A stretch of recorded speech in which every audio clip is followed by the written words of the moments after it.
The Sleeper Awakes by G.Wells. The End of the Old Order. So far as Graham was able to judge, it was near midday when the white banner of the council fell, but some hours had to elapse before it was possible to effect the formal capitulation, and so, after he had spoken his word, he retired to his new apartments in the wind-vane offices. The continuous excitement of the last 12 hours had left him inordinately fatigued. Even his curiosity was exhausted.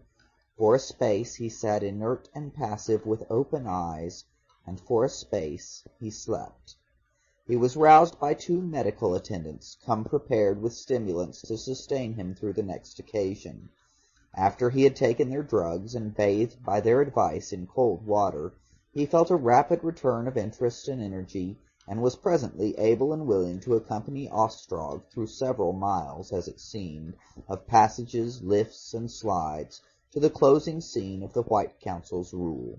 The way ran deviously through a maze of buildings. They came at last to a passage that curved about and showed broadening before him an oblong opening, clouds hot with sunset, and the ragged skyline of the ruinous council house. A tumult of shouts came drifting up to him. In another moment they had come out high up on the brow of the cliff of torn buildings that overhung the wreckage. The vast area opened to Graham's eyes, none the less strange and wonderful for the remote view he had had of it in the oval mirror. This rudely amphitheatral space seemed now the better part of a mile to its outer edge. It was gold-lit on the left hand, catching the sunlight, and below and to the right clear and cold in the shadow. Above the shadowy grey council house that stood in the midst of it, the great black banner of the surrender still hung in sluggish folds against the blazing sunset. Severed rooms, halls, and passages gaped strangely. Broken masses of metal projected dismally from the complex wreckage. Vast masses of twisted cable dropped like tangled seaweed, and from its base came a tumult of innumerable voices, violent concussions, and the sound of trumpets. All about this great white pile was a ring of desolation, the smashed and blackened masses, the gaunt foundations and ruinous lumber of the fabric that had been destroyed by the council's orders, skeletons of girders, titanic masses of wall, forests of stout pillars. Amongst the somber wreckage beneath, running water flashed and glistened, and far away across the space, out of the midst of a vague, vast mass of buildings, there thrust the twisted end of a water main, 200 feet in the air, thunderously spouting a shining cascade, and everywhere great multitudes of people. Wherever there was space and foothold, people swarmed, little people, small and minutely clear, except where the sunset touched them to indistinguishable gold. They clambered up the tottering walls, they clung in wreaths and groups about the high-standing pillars, they swarmed along the edges of the circle of ruins. The air was full of their shouting, and they were pressing and swaying towards the central space. The upper stories of the council house seemed deserted. Not a human being was visible. Only the drooping banner of the surrender hung heavily against the light. The dead were within the council house, or hidden by the swarming people, or carried away. Graham could see only a few neglected bodies in gaps and corners of the ruins, and amidst the flowing water. "Will you let them see you, sire?" said Ostrog. "They are very anxious to see you." Graham hesitated, and then walked forward to where the broken verge of wall dropped sheer. He stood looking down, a lonely, tall, black figure against the sky. Very slowly the swarming ruins became aware of him, and as they did so, little bands of black uniformed men appeared remotely, thrusting through the crowds towards the council house.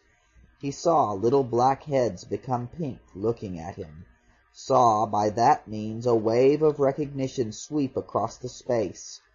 It occurred to him that he should accord them some recognition. He held up his arm, then pointed to the council house and dropped his hand.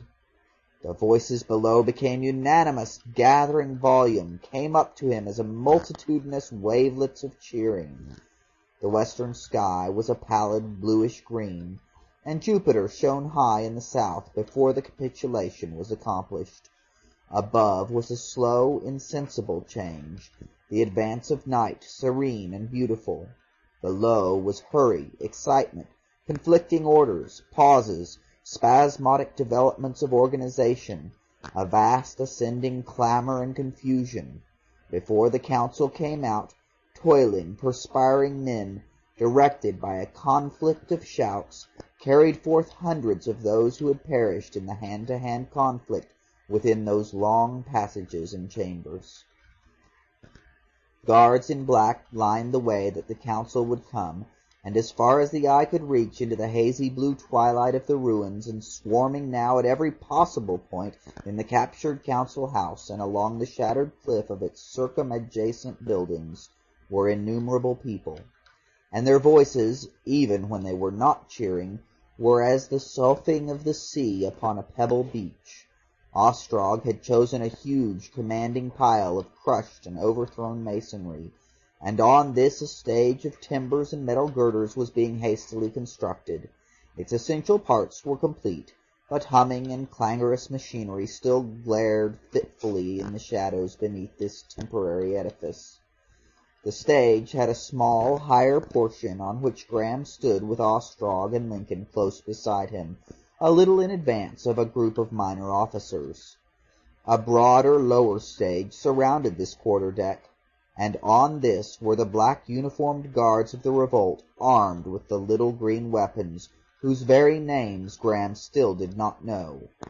Those standing about him perceived that his eyes wandered perpetually from the swarming people in the twilight ruins about him to the darkling mass of the white council house, whence the trustees would presently come, and to the gaunt cliffs of ruin that encircled him, and so back to the people. The voices of the crowd swelled to a deafening tumult. He saw the councillors first afar off in the glare of one of the temporary lights that marked their path, a little group of white figures in a black archway. In the council house they had been in darkness.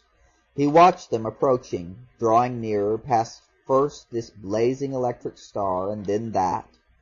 The minatory roar of the crowd, over whom their power had lasted for 150 years, marched along beside them. As they drew still nearer, their faces came out weary, white, and anxious. He saw them blinking up through the glare about him and Ostrog.